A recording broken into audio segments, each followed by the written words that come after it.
আসসালামু আলাইকুম, welcome back to my new blogging.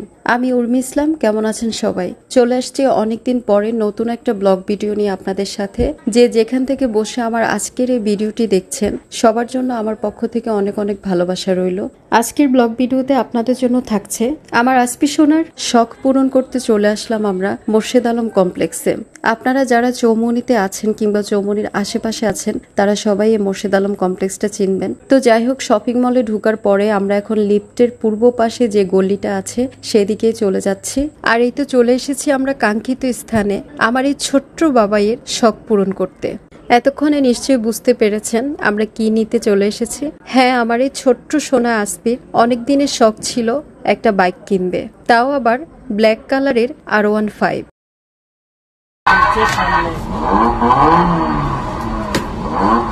তো যাক, আলহামদুলিল্লাহ আমার বেবির পছন্দের ব্ল্যাক কালারের R15 আমরা দোকানে এসেই পেয়ে গেলাম। তো মাশাল্লাহ, দোকানটাতে বাচ্চাদের ছোট বড় খেলনা থেকে শুরু করে সব রকমের জিনিস পেয়ে যাবেন। বাইক বলেন, কার বলেন, সাইকেল বলেন, বাচ্চাদের সব রকমের আপনার গাড়ি বলেন, খেলনা বলেন, সবই পেয়ে যাবেন। দোকানের লোকেশনটা আমি আপনাদেরকে বলে দিচ্ছি। দোকানের লোকেশনটা হচ্ছে Ekta baby toys, Morshed Alam complex, নিচতলা, প্রথম গলি, পূর্ব পাশে। আর এদিকে দোকানে এসে পছন্দের বাইক পেয়ে আমার আসপি তো মহা খুশি। অনেক খুশিতে মানুষ যেমন দিশেহারা হয়ে যায়, আজকে আমার আসপি সোনার একই অবস্থা। বারবার বাইকের কাছে যাচ্ছে, ওর নানা ভাইকে জড়িয়ে ধরছে, আবার খুশিতে একটু পরপর লাফালাফিও করতেছে। তো দোকানে এসে আমরা বাইকটা পছন্দ করে নেওয়ার পরে বাইকে কিছু সেটিং এর কাজ ছিল মেবি, তো ওনারা সেগুলোই করতেছে। তো সেটিং এর কাজ কমপ্লিট হতে হতে আমরা এদিকে চলে গেলাম ব্যাগের দোকানে।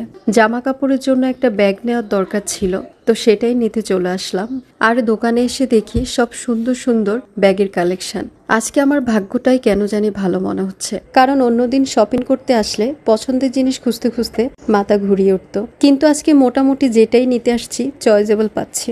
সবচেয়ে বেশি ভালো লেগেছে বাচ্চাদের স্কুল ব্যাগগুলো। খুব সুন্দর সুন্দর স্কুল ব্যাগ রয়েছে দোকানে।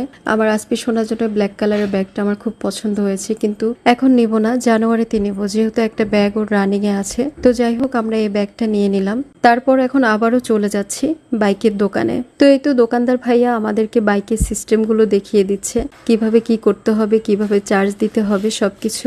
আল্লাহ রে, আমার দুষ্টটার কাণ্ড দেখছেন, বাইকের চিপা দিয়ে নিচ দিয়ে বের হয়ে আসলো। আমার দুষ্টটা কিন্তু আজকে অনেক খুশি, কারণ ওর অনেক দিনের ইচ্ছে ছিল একটা বাইক কিনবে, তাও আবার ব্ল্যাক কালারের R15। তো যাই হোক, আলহামদুলিল্লাহ আমার আসপি শোনার জন্য এই ব্ল্যাক কালারের বাইকটা নিয়েই নিলাম। আসলে সন্তানের আনন্দই হচ্ছে বাবা মায়ের আনন্দ। তো দোকানের সেলসম্যান হচ্ছে শপিং মল থেকে বাইকটা বাইরে নিয়ে যাচ্ছে, আমাদেরকে রিক্সায় উঠিয়ে দিবে। তো এখন আমরা হচ্ছে দুটো রিক্সা নিয়েছি। একটা রিক্সায় আমার বাবা বাইক নিয়ে উঠেছে, আর আরেকটা রিক্সায় আমি, রাফাপুরি আর আসপি সোনা। আসপি সোনা তো দেরি সহ্য হচ্ছে না, কখন বাসায় যাবে, কখন বাইক চালাবে। তো যাই হোক, আলহামদুলিল্লাহ ফর এভরিথিং। সবাই আমার এই ছোট্ট বাবাইয়ের জন্য দোয়া করবেন। আজকের মতো এখানে বিদায় নিচ্ছি। সবাই ভালো থাকবেন, সুস্থ থাকবেন। Thanks for watching my video. আল্লাহ হাফেজ। আসসালামু আলাইকুম।